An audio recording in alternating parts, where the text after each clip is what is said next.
la larga labor de estudio de este nuevo tema, que indudablemente será uno de los ejes centrales de la política, de la economía, de la discusión mundial, de la geopolítica y de la vida cotidiana de cada persona en cualquier lugar del planeta.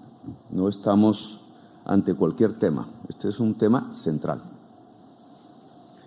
Antes que nada, pues felicito al Consejo de Estado en su labor.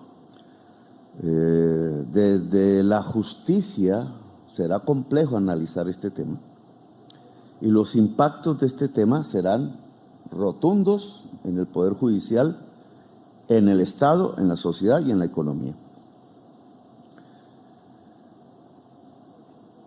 La inteligencia artificial tiene que ver con la tecnología, así de simple. Y la tecnología tiene que ver, si queremos comprenderla de alguna manera, con el capital, el capitalismo. Hay una visión ingenua de la inteligencia artificial. Creemos que simplemente es una aplicación más en los celulares, o creemos que es un robot que aparecerá haciendo las labores domésticas, pero este tema tiene mucho más de fondo. Tiene que ver con la tecnología y la senda tecnológica del capital. Pudo la humanidad tener diversas sendas tecnológicas, pudo variar su creación, su pensamiento hacia caminos diferentes a los cuales hoy hemos llegado. La senda tecnológica del capital tiene una marca, tiene un propósito. Lo que no cumple ese propósito, así sea innovador, así sea un invento magnífico de algún grupo de investigadores y científicos, no cuenta. Esa marca se llama productividad. Y por tanto, la inteligencia artificial se tiene que mirar desde el punto de vista de la productividad. La productividad es el eje central del desarrollo del capitalismo. Se pensaba al principio que las ganancias, que es el motor del capital, tenemos una producción, una economía que gira alrededor de la ganancia. La ganancia es el motor de la economía mundial, de la economía nacional, dentro de las sociedades capitalistas. Se pensaba al principio que la ganancia surgía exclusivamente de extender la jornada de trabajo, de usar el músculo generalmente del trabajador hombre y que podía mover palancas pesadas, pero que la ganancia del patrón, como se le llamaba en ese entonces, del empresario, solo podría surgir si esos trabajadores ampliaban su jornada de trabajo hasta el máximo físico. Algo parecido pasa hoy en Colombia. Nosotros vivimos la prehistoria del capitalismo. Tenemos un capitalismo raquítico. Aún hoy, si ustedes miran las estadísticas de la OCDE en términos de productividad, encuentran que de todos los países miembros de la OCDE, el último en productividad es Colombia. Y el primero en jornada de trabajo medida en horas semanales o en horas anuales es Colombia. Es una paradoja increíble estar en esos dos extremos de las calificaciones de los países de la OCDE, al cual el presidente Santos quiso entrar como parte del club de los países ricos. No todos son ricos. Nosotros hemos preferido una especie de capitalismo basado en la extensión de la jornada, en el trabajo muscular y en cierta forma en la explotación máxima de la gente que trabaja. Ese mundo no es el de hoy. Eso ustedes no lo encuentran en Estados Unidos, no lo encuentran en Europa, no está en los países más desarrollados del mundo. La forma como se construye la ganancia en este siglo y desde hace décadas en el capitalismo se llama productividad. Es decir, cuánto produce por hora un trabajador, que es básicamente, ¿cuánta tecnología en una hora puede usar un trabajador? Que es, para ponerlo en otros términos, cuánto saber humano, porque la tecnología no es sino una aplicación del saber, usa el trabajador en una hora para producir más. Cada vez producirá más, porque esa senda tecnológica que marca la historia del capitalismo es precisamente una tecnología que se construye a partir de aumentar la productividad. Lo demás no sirve. La productividad, por tanto, está ligada a la ganancia. Ese es el motor. ¿Por qué se aumenta la productividad? Para producir más, vender más y ganar más. El capitalismo es eso, un modo de producción que se centra cada vez en vender más para ganar más, porque lo que produce son mercancías. Todo se convierte en mercancía. Entonces, si este es el marco general, ¿la inteligencia artificial qué es? Pues es la fase final de la senda tecnológica que ha marcado el capital. Es decir, la inteligencia artificial es para aumentar la productividad. O, en otros términos, las ganancias. Ahora, ¿qué implicaciones tiene? Esta nueva fase, digamos, de la tecnología contemporánea, ¿qué implicaciones tiene? ¿Y cómo va a afectar la vida cotidiana de cada persona en cualquier parte del país? Bien, si va a producir más, entonces nos enfrentamos a varios problemas.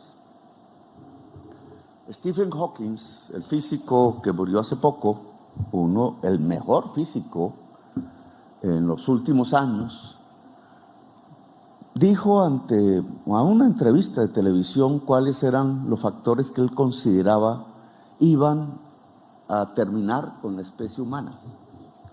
¿Cuáles eran los factores que podían llevar a la humanidad a la extinción? Mencionó en primerísimo lugar la inteligencia artificial. Después, en segundo lugar, mencionó la crisis climática. La crisis climática más o menos la hemos conocido, la sentimos, cada vez nos afecta más. El Hollywood ha traído la idea de que la crisis climática es simplemente mayores huracanes, vientos más fuertes, lluvias más intensas, la elevación del nivel del mar. Pero la crisis climática trae una consecuencia que ha ocurrido 6 veces en la historia de la Tierra que conocemos. No solo cambia el ciclo del agua, por tanto el clima, sino que cambia el ciclo de la vida. Cambia la cadena de la vida. Y al romper los encadenamientos de la vida, puede provocar la extinción humana. Y la extinción de la vida completamente, cuestión que ya ha pasado 6 veces antes, 5 veces antes, nos acercamos a la 6ª, pero nunca la había vivido la humanidad. No voy a hablar de la crisis climática, el tema es la inteligencia artificial. ¿Por qué Stephen Hawking puso en el primer lugar, por encima de la crisis climática, la inteligencia artificial?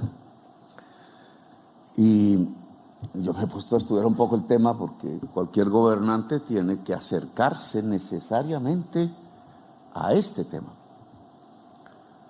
Él lo dijo básicamente porque considera que la inteligencia artificial va a hacer perder la divisoria entre la realidad y la virtualidad, que en otros términos es la divisoria entre la realidad y la mentira.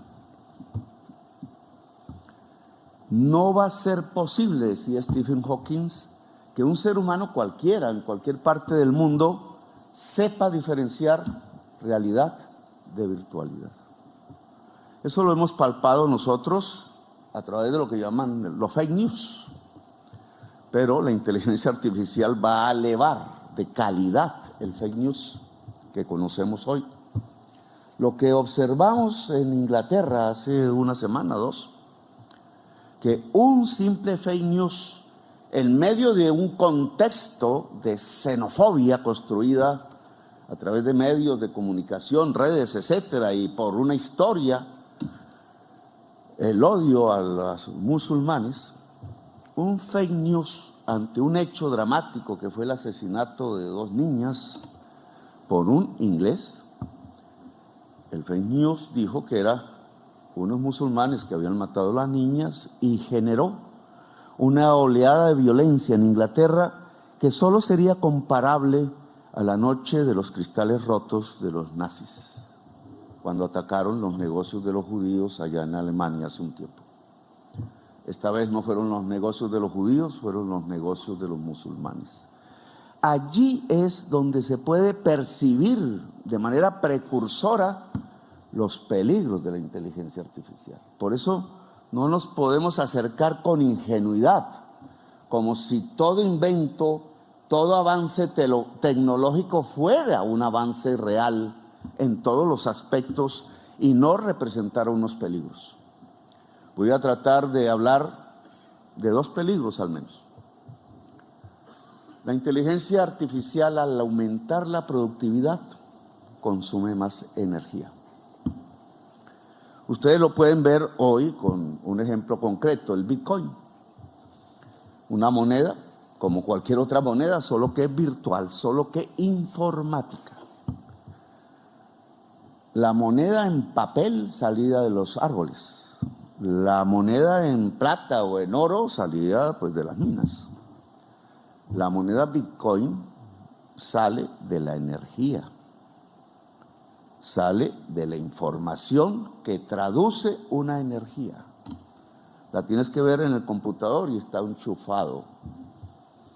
Y el Bitcoin, a través de sus millones de transacciones en el mundo, tiene que usar tal cantidad de información que la podemos traducir en energía.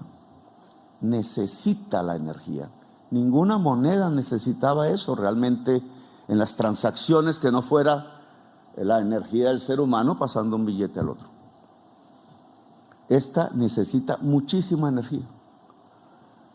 La inteligencia artificial va a ser muchísimo más demandante de energía que el Bitcoin. Bitcoin es apenas una manifestación en términos de moneda y de dinero, pero la inteligencia artificial en todo el mundo, cuando se desarrolle, va a aumentar sustancialmente la demanda de energía.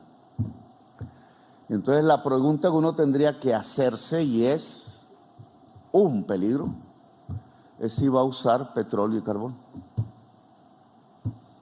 Es decir, las energías fundamentales del día de hoy, que yo las llamo las energías fósiles, porque se derivan de fósiles: carbón, petróleo y gas. Si la inteligencia artificial usa carbón, petróleo y gas como sus fuentes de energía, la vida se acaba en el planeta.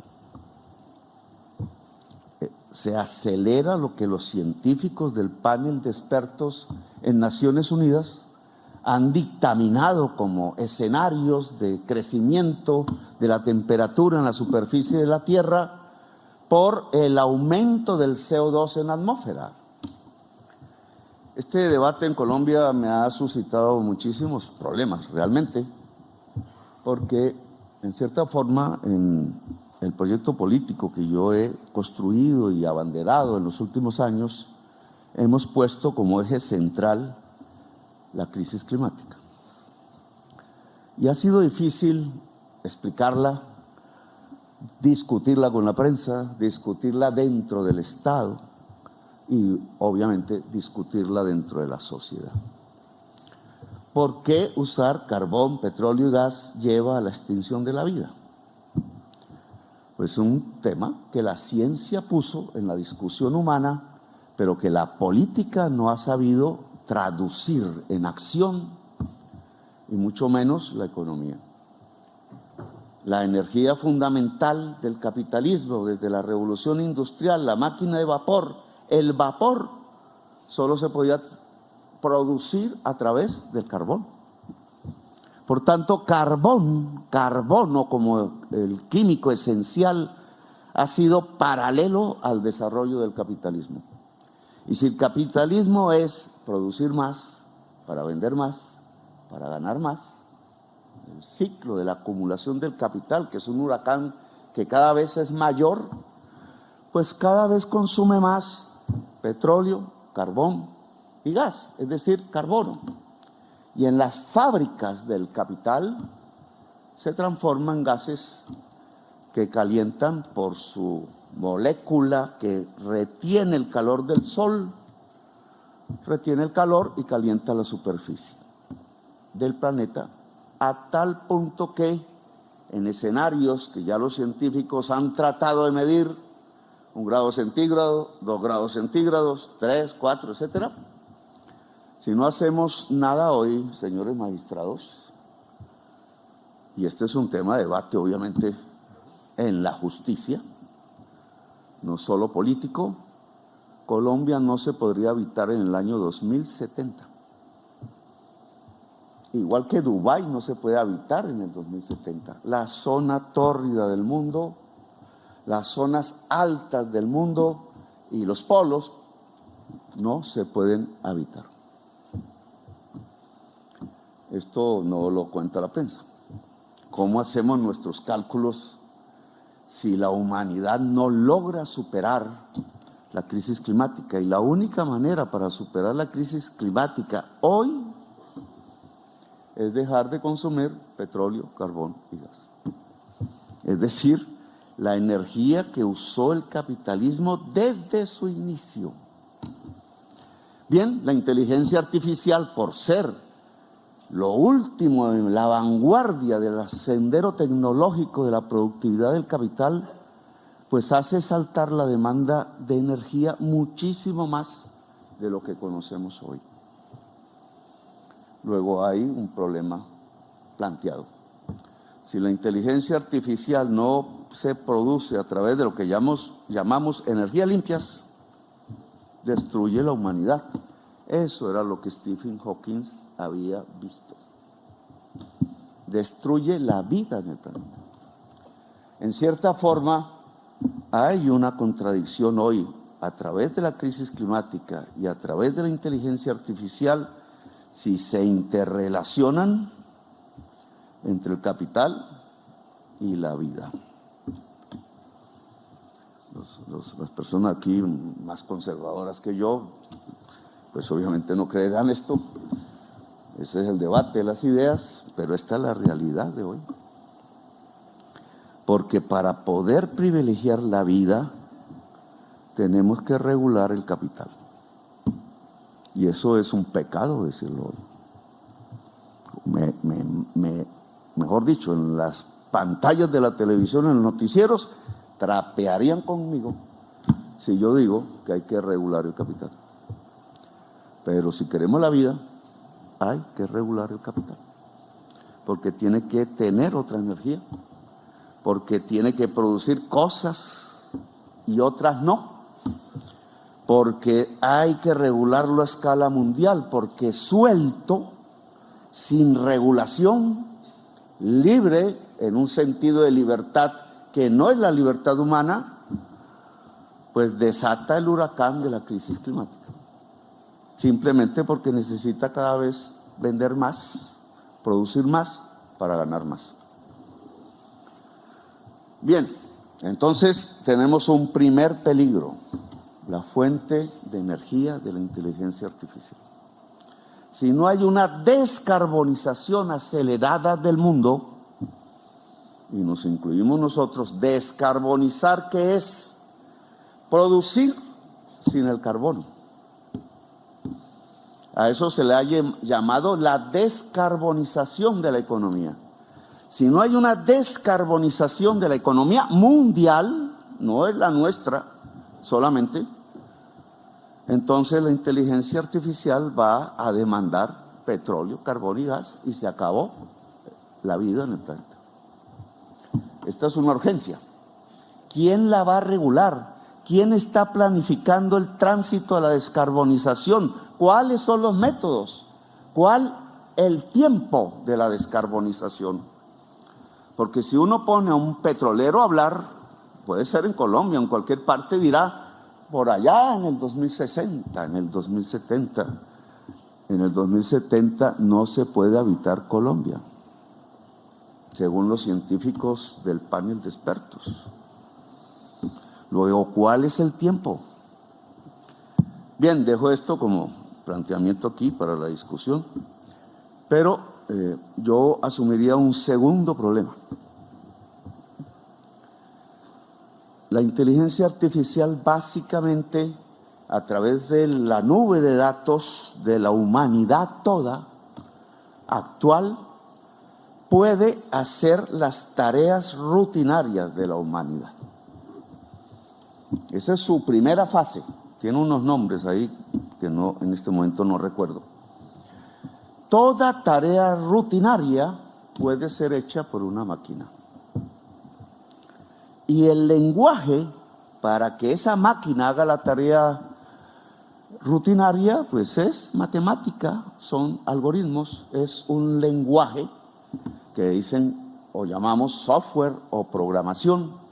Es el lenguaje de las máquinas, es el lenguaje como el ser humano puede hacer la máquina, mover la máquina en el día de hoy. Es un saber, y es un saber matemático de última generación, que entre otras yo quiero desarrollar en Colombia, donde nos hemos apartado de esas tareas. Es un lenguaje construido a través de la lógica formal, pero que permite en la inteligencia artificial, a partir del uso de toda la información del mundo, hacer las tareas rutinarias que antes o hoy hacían y hacen los trabajadores y las trabajadoras. Este es un tema que nos acerca un poco a la discusión del Poder Judicial. Toda tarea rutinaria en el Poder Judicial ya no será hecha por seres humanos. Tarea rutinaria. ¿Cuántos trabajadores en el mundo y trabajadores hacen tareas rutinarias en todo el mundo? En 5 años ellos no estarán empleados. Pues podemos hacer el cálculo en Colombia, pero esto es un problema mundial.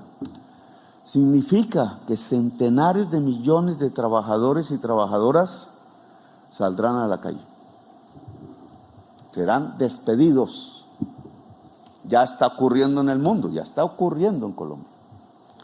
Y este segundo tema, entonces, nos arroja a unas hipótesis interesantes de corto plazo. La inteligencia artificial no se va a desarrollar en 20 años, se va a desarrollar ya.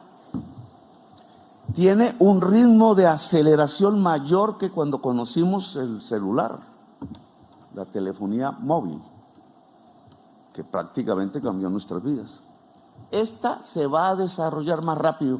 Es decir, cerramos los ojos y cuando los abramos, otro mundo existirá. Será más difícil para nosotros, los de edad, que para los niños que nacerán en ese contexto tecnológico y no tendrán mayores dificultades en su uso. Pero ¿qué significa que centenares de millones de trabajadores salgan a la calle despedidos porque eran trabajadores que hacían rutinas? ¿Qué pasará en la vida política de las naciones?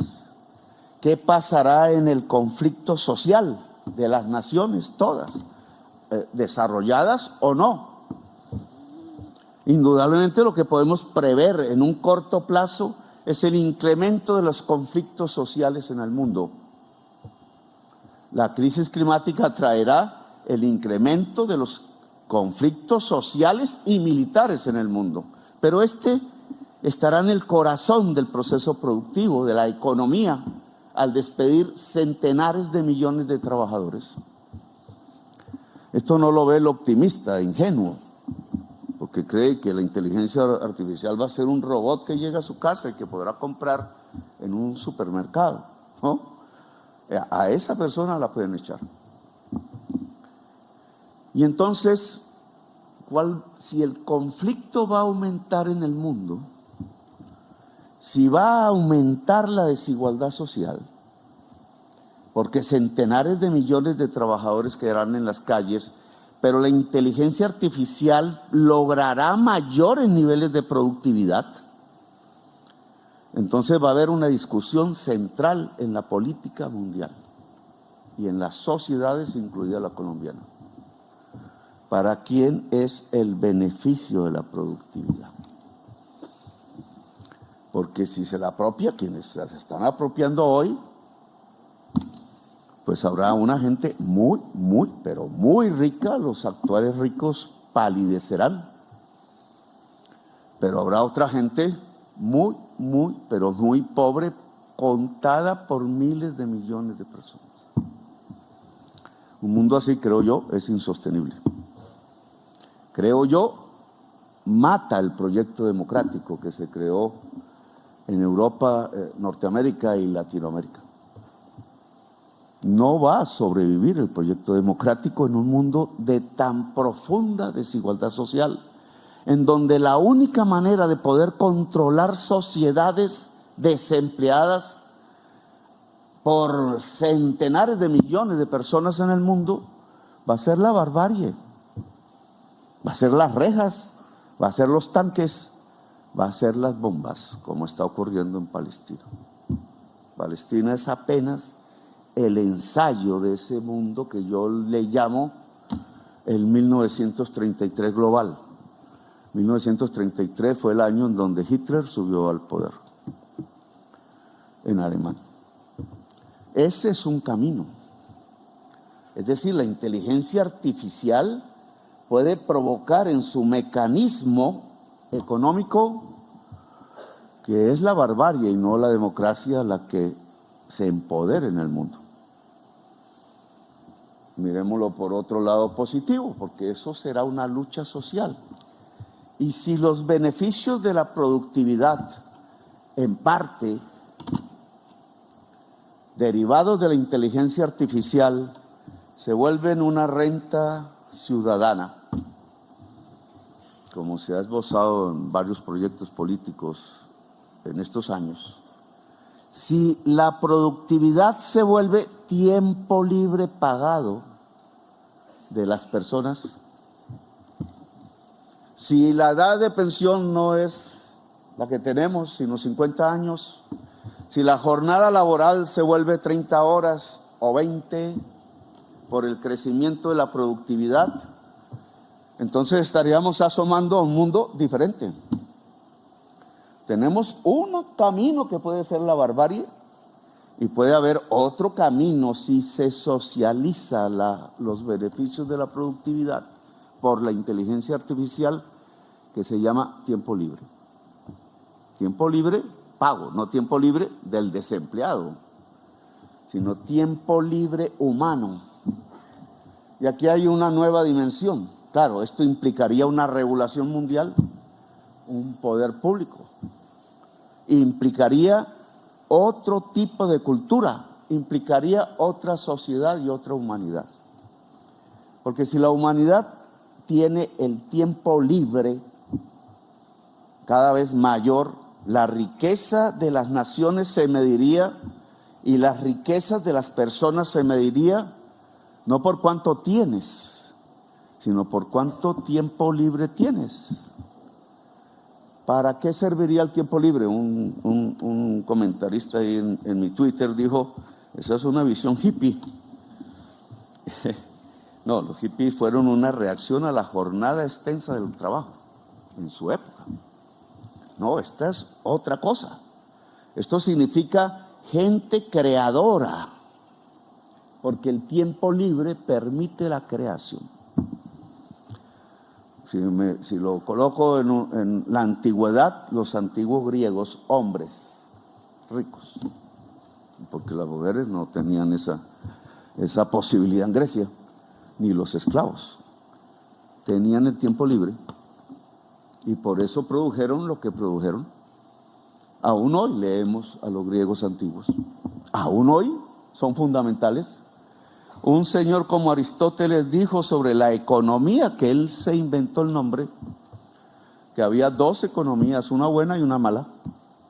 Dijo, la economía buena es aquella que estudia cómo se producen los bienes para tener una vida buena. Y lo llamó a eso economía. Y la otra dijo, no es economía, se llama crematística. Nombre raro. Es estudiar para hacer negocios. Es muy interesante la visión de Aristóteles porque creo que se puede poner en el mundo de hoy. Pero volvamos al tema. ¿Tendríamos una economía o una crematística? La inteligencia artificial, si se va a la crematística, es decir, a hacer business y punto, que los va a hacer, y muchos y más que hoy, va a provocar la barbarie. Porque el proyecto democrático no es posible en un mundo de extrema desigualdad que hasta ahora no hemos visto. Pero, si lo que es la inteligencia artificial se articula no a la crematística, sino a la economía, en la visión aristotélica, producir las cosas para una vida buena, pues entonces el ser humano tendrá una riqueza que no tiene hoy, que es el tiempo libre para crear. En unas condiciones tecnológicas, en donde no es un individuo, hombre o mujer, que se encierra, sino que se conecta. Y la red básica es de los cerebros. Es decir, tendríamos una humanidad que conecta sus cerebros para crear en el tiempo libre, un trabajo creador libre, asociado, humano y creador. La única manera de superar la inteligencia artificial es crear, porque la rutina la hará la inteligencia artificial. Es más, hay quienes dicen que la inteligencia artificial puede crear. Yo me hice una pregunta teórica, magistrado, desde mi economía. Si Marx había dicho que el trabajo vivo es el que produce la ganancia, en un mundo de inteligencia artificial, ¿dónde queda el trabajo vivo? No habría ganancia, según la tesis de Marx. Sí, porque la inteligencia artificial usa un trabajo vivo, que es toda la información del mundo producida por los seres humanos. Es decir, todos nos volvemos trabajo vivo del capital. Eso puede ir hacia la barbarie o puede ir, gracias a la productividad, al trabajo creador. Los juristas van a tener un enorme trabajo en los próximos 5 años, porque tienen que defender a la humanidad de la barbarie. Y tienen que marcar desde lo jurídico, estos serán procesos políticos, luchas sociales mundiales, pero desde lo jurídico tiene que marcar los nuevos derechos, el derecho al tiempo libre, remunerado, tiempo libre, creador, el derecho a crear en los seres humanos. Una interesante jurisprudencia saldrá, no la vamos a adelantar aquí, porque yo no soy abogado realmente, soy economista, pero si vamos por el camino optimista de la humanidad, que es superar la crisis climática, es decir, descarbonizar, y tener tiempo libre como riqueza, entonces vamos hacia una humanidad superior a la que tenemos hoy, a una vida. Los jeques de Arabia, de Emiratos Árabes Unidos, que me enseñaron este tema, porque ellos están en eso. Ellos no están en el petróleo, a pesar de que son ricos por el petróleo. Ellos saben que esa riqueza no es. Están haciendo estudiar a toda su sociedad la inteligencia artificial. Nosotros inauguramos la primera facultad en Manizales hace una semana. Pero ellos saben que aquí es donde está el mundo del futuro. ¿Y saben qué me dijeron? que yo lo comenté por ahí y fui centro de burlas en la prensa, si ya estábamos llevando tejido humano colombiano a Marte. Resulta que todos los países están llevando tejido humano. No es una aventura o una ficción. ¿Saben por qué es? Porque ellos creen que a través de la inteligencia artificial se van a crear las condiciones tecnológicas para reproducir la vida en Marte. Y más allá, y más allá, y más allá. Es decir, el salto de la humanidad, si logra superar la codicia, la barbarie, la crisis climática y usar esta tecnología en función del conjunto de la humanidad y de la sociedad, va a ser inmenso, tan inmenso que nosotros hoy no nos lo podemos imaginar. Bueno, yo dejo ahí, magistrados, creo que el tema de Stephen es más problemático. No lo menciono aquí porque mencioné solo el aspecto económico o energético. Pero Stephen dijo, cuando un ser humano no sepa diferenciar realidad de fantasía, deja de ser humano. Y realmente aquí hay una peligrosidad que no me atrevo ahora a analizar con ustedes. ¿Qué puede pasar en las sociedades cuando los seres humanos no sepan cuál es la realidad? Por ponerlo en términos de drogas, la inteligencia artificial puede crear mundos, vidas virtuales, en donde se desarrolla un individuo que no quiere salir de ahí, o que ya no sabe salir de ahí. Puede ser una de las drogas más poderosas que se haya inventado la humanidad. Ahí Stephen Hawking encontró el mayor peligro de la inteligencia artificial. Solo lo menciono porque dividir realidad de virtualidad es un tema normativo.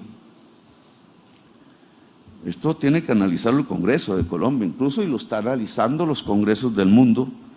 ¿Cómo se regula la inteligencia artificial para que no pueda provocar la disolución de la conciencia de la realidad en el ser humano? Ese es un tema jurídico que me parece que sería interesante que comenzáramos a analizar, pero lo dejo apenas planteado porque ya me extendí demasiado en esta conferencia. Gracias, muy amables a todas y todos ustedes. Hola, ¿te gustaría invitarnos a tomar un café? Una forma sencilla, pero significativa de mostrar tu apoyo y ayudarnos a continuar creando contenido es a través de una pequeña donación.